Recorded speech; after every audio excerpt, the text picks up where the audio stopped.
2017 Chevrolet Corvette Stingray Z51. Welcome to the last episode of Car Reviews in 2017 and the second episode to Season 3, Honey, I Shrunk the Car Company. And what better way to end this buck wild year with none other than a review of a General Motors special little cupcake, the Chevrolet Corvette. This is a 2017 Chevrolet Corvette Stingray with the Z51 package. What does the Z51 performance package mean? Well, Z51 literally has no meaning, but this trim package does have a generous number of additions over the base Corvette Stingray, like a performance exhaust, sportier suspension tuning, larger brakes and wheels, and an exterior aero trim. You can also get an electronic limited slip differential, a differential cooler, and a dry sump oiling system for the engine, which I find kind of unique given this is an American sports car. But this C7 Corvette had to get more complicated and complex because it's 2017. Who else doesn't have a dry sump oiling system in their sports cars nowadays? Nobody? Well, such a shame. Americans first! But I mean, what is a Corvette anyways? Is it really a true contender on the world supercar level, or is it just a shining American cry to help the dealings of bitcoins and deep roots of American exceptionalism? Look what Big Daddy gave us. It's a Corvette. It's a Corvette. It's a Corvette. It's the best. It's the best. It's the best. Nobody talks more Big Daddy GM than I do. Nobody does.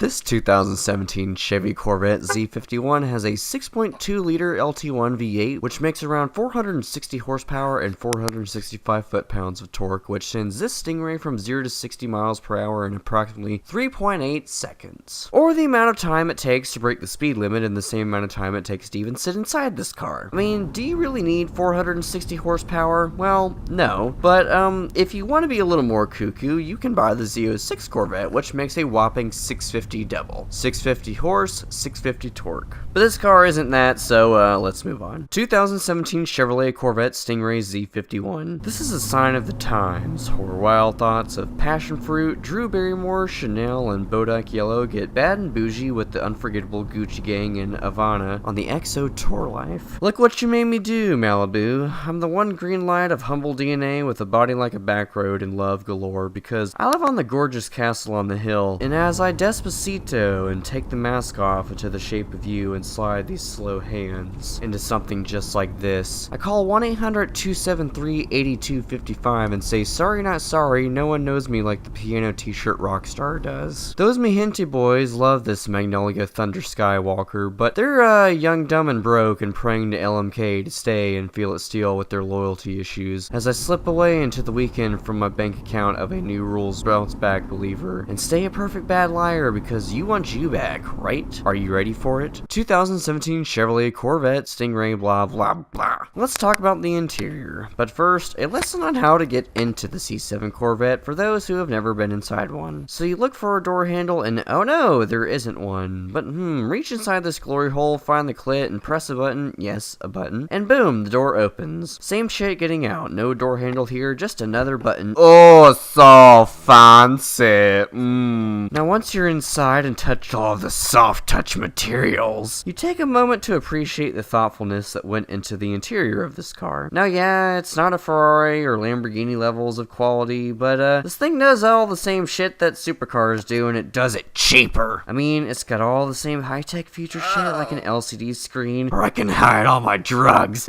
And the gauge cluster is also digital and customizable, but yeah, I'm not getting into all those features. You can watch some car schmuck blab on about all the modes this car has in its infotainment screens. This Corvette has the best quality interior out of any of the other Corvettes that flock around the heartland of America, and who knows, maybe if they take the C8 upmarket, twin turbo V8, then I'm sure the interior will continue to be better as time progresses. So how does this thing drive? Now, I didn't get to really open this car up, but just cruising around the neighborhood felt like riding on rails. Steering feel is just so tight and direct, like the feeling of sticking your dong schlunger into an apple core and just ride it one more time! And considering this car sits low to the ground, you can hear every little rock and pebble just bouncing along the undercarriage like a walking memory. Yes.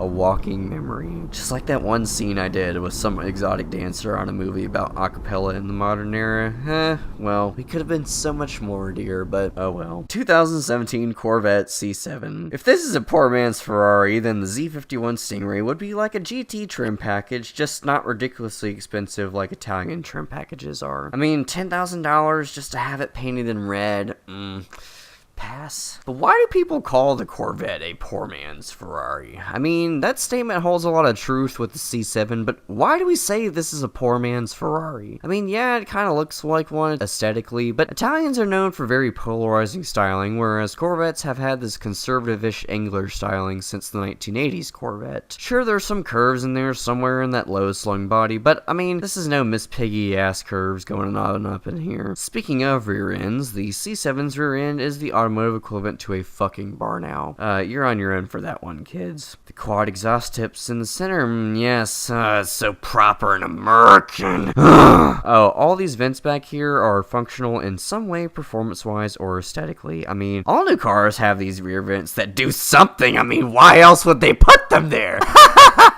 Corvette C7. A car for somebody that desires flipping through paddle shifters and 8 speeds of automatic transmissions with the multi-dimensional universe that this car exists in. Yeah, you heard that right, a 8-speed auto with paddle shifters. They may or may not be metal, but they have a definitive clicking sound. The kind of noise like putting on a seatbelt, or finger popping each other's assholes, or pressing the screen button because who doesn't like hiding things behind an electronic screen forever lost in only infill. Corvette C7, the automotive equivalent to the Cheesecake Factory. It's perfectly fine and posh dining, only slightly expensive on its goodies, and you already know what you're getting. You're not so much paying for the name with the Corvette as you are paying for the experience that comes with buying one. It's a comfortable road trip cruiser and can reliably get you anywhere across the world, and I mean, if you want to modify it, you can do that super easy, lemon peasy. This is a car that will always be cherished in the sanctuary of J, as was the experience driving this big, beautiful American Pie of the finer things in life. I look forward to owning one of these one day in the future. This really sealed the deal, Chevy. Thank you to the owner of this Corvette for making this a possibility. I had a really good time driving it. Well, that's it. Time to see you guys in 2018. Thanks, Mr. Car Review.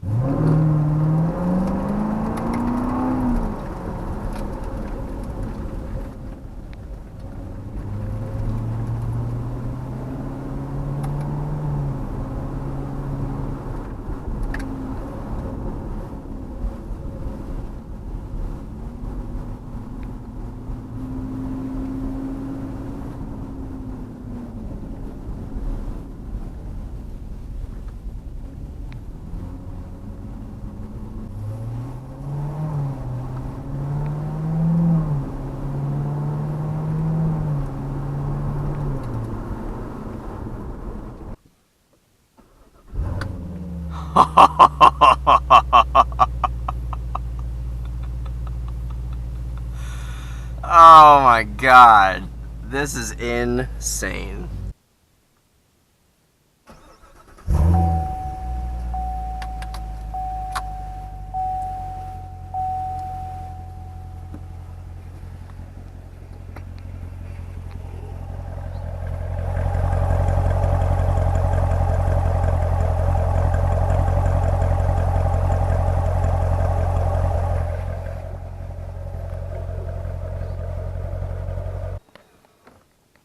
Oh. That's where the drugs go.